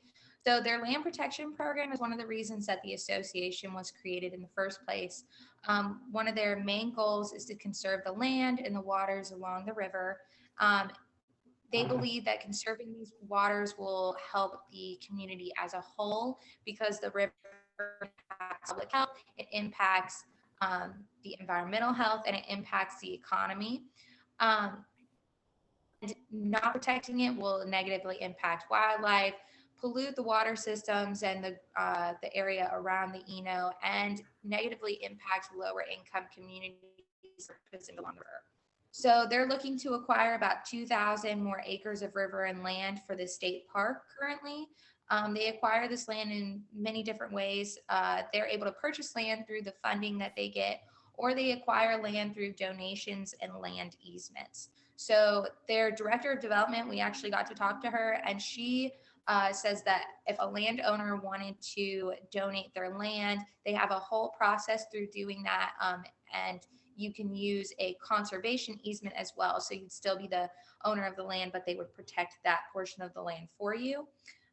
There's a bunch of different ways to do it, but once the land is acquired, the ERA can then begin to implement steps towards achieving its other goals, which number one is stewardship. So they have a whole stewardship staff in order to achieve their goals of preserving a clean, natural land and water.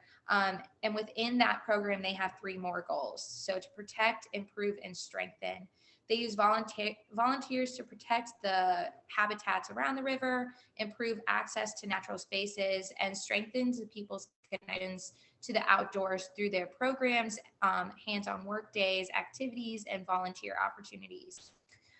In order to give the community members the tools that they need to protect the environment around them, they also focus on educating the public. So they do have workshops, they have camps, they have a bunch of different online videos, and they use their social media presence to not only educate the public, but advocate for the Eno River and the people that are impacted by the river itself. So all of this leads to an increase in advocacy and the surrounding habitats. They use all their tools to advocate for the land protection, the water quality, equitable and sustainable community planning. And they use that in local government, in state government, and in just getting the word out in general through their 3 tools that we already talked about. They hope to increase the community's appreciation for the environment and embrace a community first mentality. And they mobilize communities and public support to communicate with local governments, businesses, and development and the importance of other goals. So I'm going to pass it back off to Carl, and he'll talk about the externalities. So if you're looking at the externalities of the ERA, there's not many directly if you're looking at it from a perspective of donations. Some of them, though, are positively. The donator would feel a sense of happiness knowing they're supporting a cause they like. So their utility goes up. That's good for them. But negatively, you're excluding other organizations from getting a donation or grant, which is especially true regarding the ERA, since it's a well-established organization. When a grant or a large contribution could be going to an organization that needs help getting on its feet. Another negative is that I saw mentioned is it could be considered a form of government subsidy for ideology, since you can get a deduction on your taxes for donating. But overall, the main externalities come from indirectly supporting the externalities that come with ERA in general, which positively are generally what comes with environmental protection. If you are protecting a natural park, people have a place to go, feel less stressed, feel happy, so their utility goes up again. You're also conserving the area, so the water's cleaner, you have ecological diversity, and those are important for a healthy community. And also, as mentioned by Sam, the ERA supports educational programs. So educating the youth, you're making a positive externality. That's always good.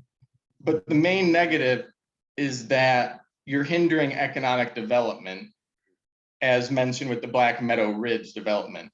So by supporting the ERA, you're supporting their efforts to stop the development of the land they're trying to conserve, which is very relevant in the Triangle region, since we're very fast growing and we have a housing problem. So by taking away land that could become houses, you're adding to the housing crisis. So that's the main big negative externality. And I'll give it to Zach. Thank you, Carl. I'll just try to wrap up really quickly. Talking about coordination problems, and this was mentioned a little bit earlier, there can be this negative cycle that happens around donations where donors may want to donate to the same cause. They may have a sense that an environmental cause or a geographic location is really important, and they have a big investment there, but they don't know who else is donating to it. They don't know which organizations to donate to.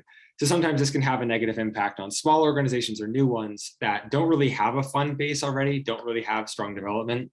So in the Classic Homes Trust purchase that was previously mentioned, one of the things that helped to reverse that negative cycle and cure that coordination issue was a large donation from a donor from, I believe, an estate. So that kind of thing can hopefully be an intervention that's possible. But we believe this is a very interesting topic for an economic analysis, and hope that people have any questions. So thank you. Good work. Are there any questions?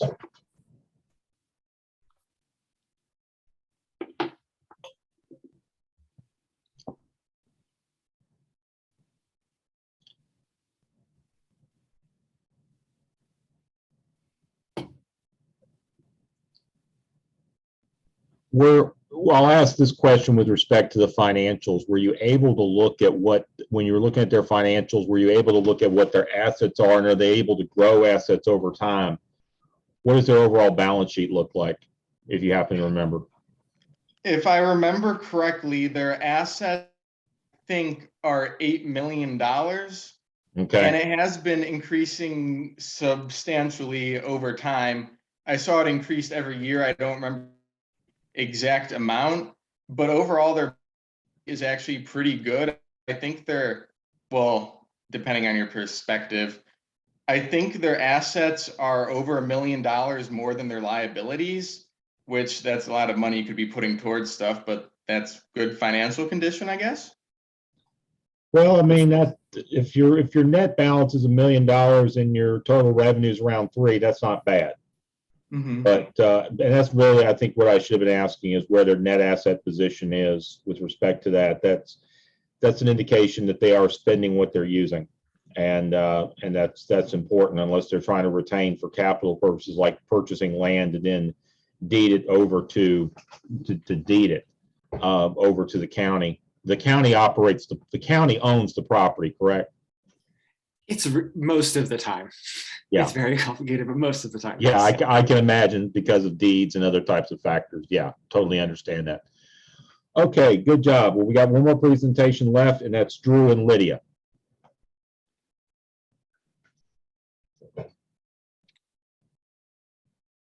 All righty. Hello, everybody.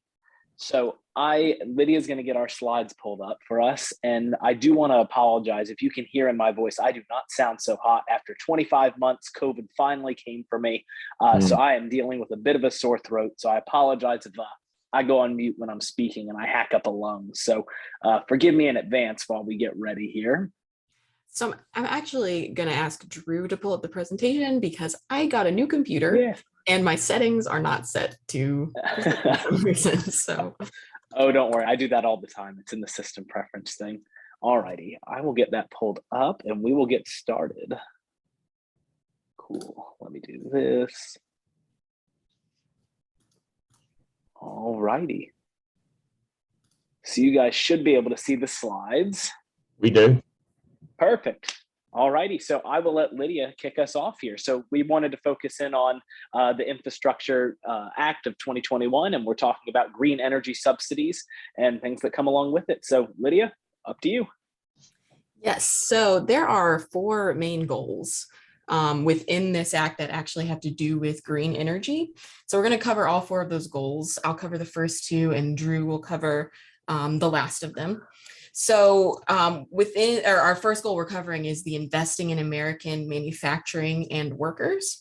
And so within the Infrastructure Investment and Jobs Act, there's a promise to create 1.5 million jobs a year over the next 10 years related to green energy. That's actually, I believe that number is actually in combination with the Build Back Better bill.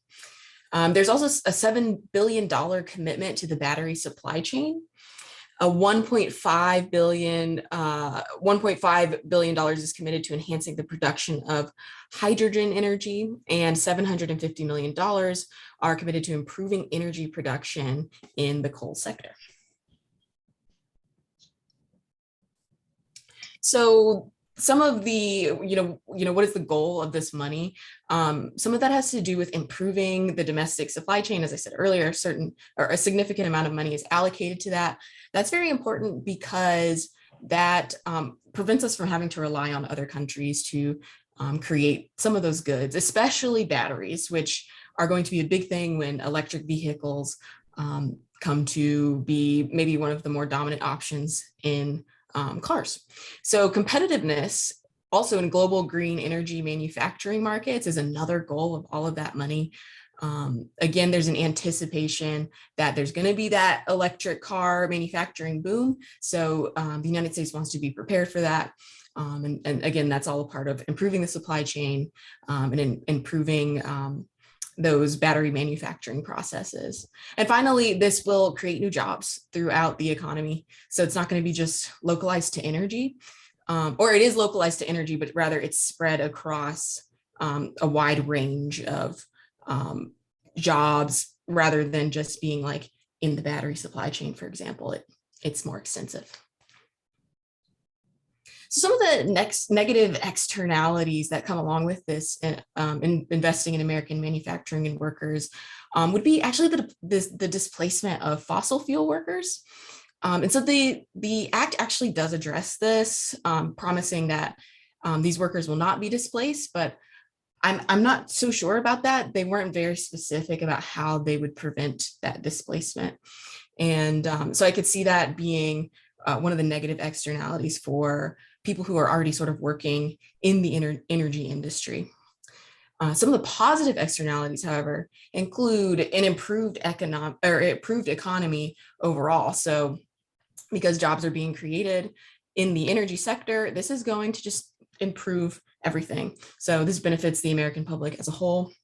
Also improved national security. So as these new technologies are being developed, they can be used in other areas, not just necessarily in clean energy creation for, like, say, cars or something. They could also be used to improve things outside of that, including our national security, which is obviously a public good and benefits everyone. And finally, greater energy independence, as I mentioned earlier. We would not have to necessarily rely on other countries for the production of goods that we can create at home with the domestic, or the improvement of the domestic supply chain. And the next goal of this act, or of the at least energy portion of this act, would be expanding access to energy efficiency and clean energy for families, communities, and businesses. So this involves increased participation in clean energy usage, incentivized by grants and loans. And that's clean energy usage for just the average person like us. Maybe that seems like a far off goal for some people, but this portion of the act is designed to bring that a little bit closer to the average person. Obviously, this also results in a decreased carbon footprint for the average person as well. And something very interesting about this, which I think is very important, is that this will also ensure renewable energy sources for schools and school buses, which is really fascinating, really cool. And I think that that's a really important change, as really everyone's sort of moving into the electric car sort of sector. That makes sense. And so some of the negative externalities that go along with this, there will be an immediate effect of these investments on the federal budget and economy. So this is huge. As you saw on my first slide, all of the money that was being allocated to these efforts. I think there could be an immediate effect in that in the budget, of course, with long-term goals, but that might be one of the negative externalities. A positive externality in general, having to do with reducing the carbon footprint, would mean creating cleaner air, which could mean healthier lives, which may even overall lower healthcare costs. So that could be a benefit really for the public as a whole, whether or not they choose to participate in these these clean energy efforts. So some of the coordination and commitment problems that go along with these two goals. I think there's some challenges in coordinating each stage of the battery supply chain. So that's, not everything's created at once. So there's lots of components, lots of parts. So everyone's going to have to sort of cooperate in that way. Again, this sort of goes along with commitment from green energy manufacturers. Obviously, the government itself does not produce these things.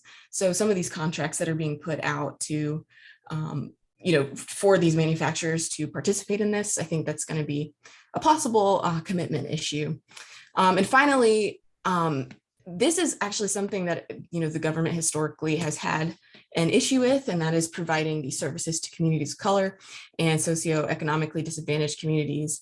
resulting in potential inequitable outcomes. So that is one possibility. I read a really interesting Brookings article about this, and specifically about this act and the energy portion of this act. So they cited lots of historical points that shown that this has historically been an issue. So I could see that being a possible problem in the implementation of the energy portion of this act. Awesome. Thanks, Lydia. So there's also other components to this act about, in terms of production, about delivering reliable, clean, and affordable power to more Americans. And so some of the biggest things that we have happen are, as climate change continues to accelerate, we've noticed things like the Texas freeze, increasing hurricanes, both in frequency and in intensity that we've been having. And there's just so many things that have occurred over the last probably 2 decades that are, disasters of the last century, or even, they're 100-year disasters, 500-year disasters. And so, how do you address those kind of issues from a grid perspective, right? And so one of the things the Act wants to do is really allocate over $6 billion, $11 billion, to really be focused on updating the grid to make it more resilient. And so that's going to be distributed into electrical power, but it's not just focused in on, carbon-based electricity. It's really focused in on sustainable sources. So instead of that, instead of lacking the durability during these climate disasters, it will hopefully be self-sustainable and enable the grid to be more resilient to not only climate change, but also cyber attacks, as well, as that's an increasing threat. Other things that they want to do is they want to protect clean power sources that already exist. Very frequently, nuclear power plants are shut down prior to the retirement dates because of environmental concerns, or, I'm sure everyone knows Sharon Harris right in our backyard is supposed to have 2 reactors. They only ever built 1. And the reason for that, it was prohibitively expensive. And so, making sure that we protect these power sources that already exist, we want to make sure that they're able to continue to exist and fund those green energy transitions without being retired too early. And so in terms of externalities, obviously there's the negative externality of nuclear power, right? The thing that everyone thinks of when you talk nuclear power is the Fukushima disaster in Japan, or the Chernobyl over in Ukraine. You think of these bad things that happen with nuclear power, and many countries have retired their nuclear power generation. So there's always an inherent risk with that. So that could be a negative externality, but the positive is nuclear power in general is very low waste, very high production, and same thing for these other green energy sources that we're talking about here. And then the positive externalities about making the grid more resilient and more durable to climate changes. This is going to help ensure that these most vulnerable communities are not in a situation where they're at risk. But the coordination problem for all of this is most states really run their own utilities, right? There's not a lot of intergovernmental exchange between states on who runs the utilities. So there's going to have to be that coordination between the states to make sure that their grids and those supporting systems around them do all connect and are resilient, which we're pretty good at right now. But Texas is a good example of that because they have an almost completely independent grid system. So making sure that we act in lockstep is really critical to making sure that the grid is secure. And then definitely one of the things is through the Build Back Better, not the Build Back Better, but the Infrastructure Investment Act is we want to make sure that the technologies of tomorrow are really being driven right here at home. And so, there are so many things that are going to come into play, like hydrogen power, things like, carbon capture and sealing it off and making sure that we're able to take some of those emissions out of the air. How do we get to those next steps of the production, and how do we make those technologies available? And so investing in research for those things and production to see those things get invested in, because they are prohibitively expensive for private companies to invest in because of the nature and the complex nature of what they have. And so the government is investing into those things to help see what the next step is going to be. And so especially for things like hydrogen, it's something that's super important for, heavy industries, trucking. That's really where it boils down to at the end of the day. Is some of these technologies aren't necessarily going to be consumer focused, but they're going to have to be back end and industry focused. And so how do we develop those technologies as a country, and how do we build the infrastructure around it? And obviously, industry is a huge source of carbon production. It's where most of it occurs, not so much on the consumer end, but the production end. And so, one of the hardest things is if you can get that out of the, environment, those power productions, whether it's through industry or power production, you're going to be able to remove a lot of those carbon sources, those carbon emissions at the source. And so the goal is to get that taken care of. But obviously the coordination problem here is that if you don't have private industry buy-in, you're really going to run into the problem where we need private industry to be doing these things to decarbonize themselves. But obviously the government has the ability to regulate, these different areas of the economy. And, there's always a way to get it done, but you definitely have to coordinate with these other groups. But with that being said, we can wrap it up here. I'm sure everyone is, it's been a long night. Everyone has done a wonderful job. Are there any questions for Lydia or myself? I'll briefly just ask, you covered coordination, but kind of describe to me, and you may have covered it and I just didn't catch it very well. Talk with respect to commitment, what you think possible commitment problems are. Yeah, absolutely. And I think in what sector do you want to talk about commitment? I think one of the biggest things is, some of these things are really feasible. And I think that there's durability in the grid. I think that's something that there's a lot of commitment from utilities on, and states have a lot of buy-in from that. But, things like carbon capture and hydrogen, there's definitely some commitment issues there. And a lot of it is cost-based, right? Okay, Lydia? You're on mute. I sort of spoke about this in terms of, I guess in a way, it's not necessarily the typical definition of commitment, but I spoke about the commitment to actually making this happen for more socioeconomically disadvantaged communities. Okay. And so, historically, this has been a problem for some of these government programs. And as I mentioned, there's a Brookings Institution article about this and about this bill in particular, and the ways in which that might be a challenge. Okay, good point. Any other questions?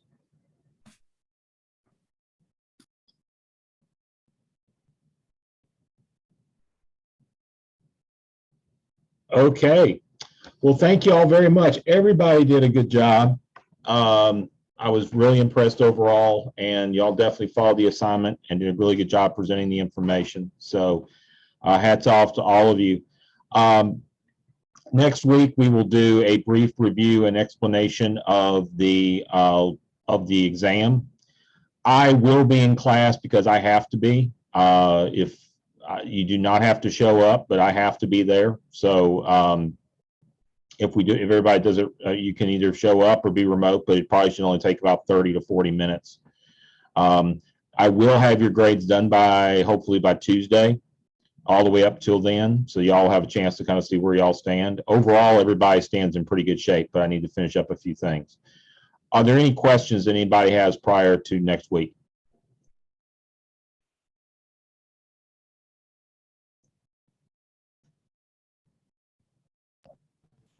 I'm so sorry. Could you just repeat what the process for the final exam is going to be again? Yeah, what the exam will be, and I'll talk about it, is that I'll send out the exam on next Friday. But the exam will basically be some scenarios that I'll draw up. They'll ask you to show that you've learned the basic topics that we've talked about, particularly like topics that we've discussed tonight in your presentations. And they will be dealing with specific problems, and you'll be approaching these from like the position of being an analyst in a level of government. And the answer will be in the form of memos. That will use a memo template that's similar to what you use for the book review. And we can do this remotely, correct? Yes, it'll be remotely. Yes, it'll be remotely in time. Yes. Okay, thank you so much. Okay, if there are no other questions, thank you all very much for being here. And again, great work, and have a good evening. Thanks, Don Harder. See you soon. Thank you. Thank you.